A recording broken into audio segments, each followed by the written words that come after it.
तो देखिए, देश भर में प्रदूषण का स्तर बढ़ता ही जा रहा है। हरियाणा में भी इसकी झलक देखने को मिल रही है।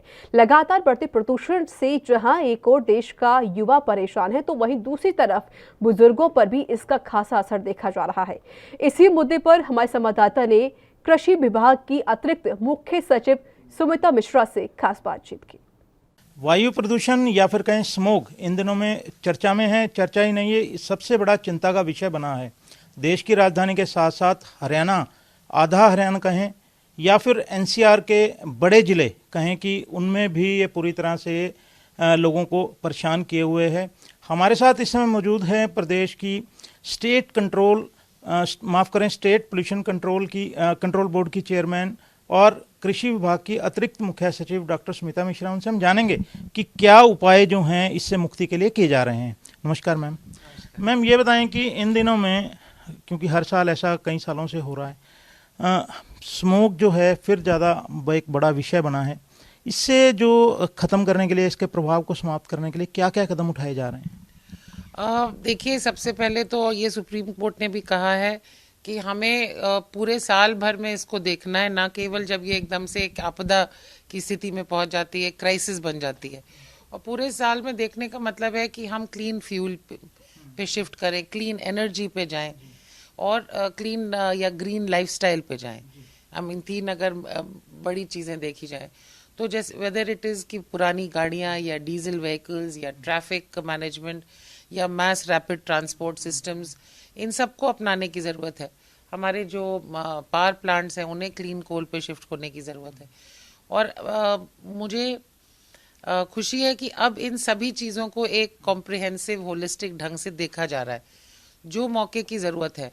अभी तक तो ये था कि बस आप एक महीने को ये किसानों ने पराली जला के सारी हवा खराब कर दी है। पहले हुआ कि दिवाली की वजह से, दिवाली में पटाखे बंद हो गए, हवा तो ठीक नहीं हुई, ठीक है ना। फिर वो हुआ कि ये पराली की वजह से, पराली में भी कमी आई है, क्योंकि उसमें भी भारत सरकार ने भी और जो ये नज़दीक के राज्य हैं उन्होंने भी कोशिश की है।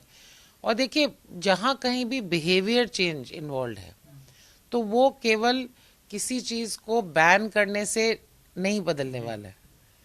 तो हमारी कोशिश ये है कृषि विभाग में भी और बोर्ड में भी कि वो हम बिहेवियर चेंज के लिए लोगों तक पहुँचें, किसानों तक पहुँचें, एंड तभी इसका एक इम्पैक्ट नज़र आएगा। मैम, ये तो एक कॉम्प्रिहेंसिव प्लान है आपका पूरे साल के लिए। अभी जो स्थिति बनी है इस दौरान में क्या क्या कदम उठाए हैं ताकि फौरी राहत लोगों को मिल सके?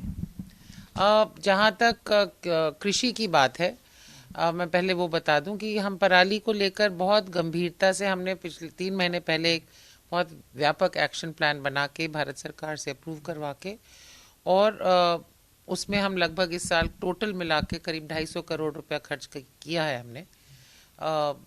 पिछले सालों के कंपैरिजन में जो हमने मशीनरी उपलब्ध कराई है वो भी काफ़ी अधिक है और खर्चा भी ज़्यादा किया है। तो ये हैं डॉक्टर स्मिता मिश्रा, जिन्होंने साफ तौर पर कहा कि फौरी तौर पर जो भी कदम प्रदूषण से लोगों को बचाए जाने के लिए लिए जाने चाहिए थे वो लिए गए हैं, भले स्कूल बंद करने की बात हो या अन्य। इसके साथ साथ उन्होंने ये कहा कि पराली जलाने की घटनाओं में कमी आई है, लेकिन जिन जिलों में ज़्यादा जली है वहाँ पर किसान आंदोलन का या एक माइंडसेट का भी असर देखने में आया। साथ ही उन्होंने कहा कि अगले वर्ष के रोड मैप में यही रहेगा कि शुरू से ही पोल्यूशन को रोकने के लिए कदम उठाए जाएं, जिसमें भले ही जो पोल्यूटिंग इंडस्ट्रीज़ हैं उनको परमिशन ना दी जाए, या फिर जो वाहन हैं 10 से 15 साल पुराने, पेट्रोल के मानिए 15 साल और डीजल के 10 साल पुराने वाहन, उससे भी स्ट्रिक्टली जो है एनफोर्स किया जाएगा। ऐसे निर्देश ट्रांसपोर्ट विभाग और पुलिस विभाग को दे दिए गए हैं। एएनबी न्यूज़ के लिए चंडीगढ़ से कैमरामैन रिजवान के साथ राकेश गुप्ता।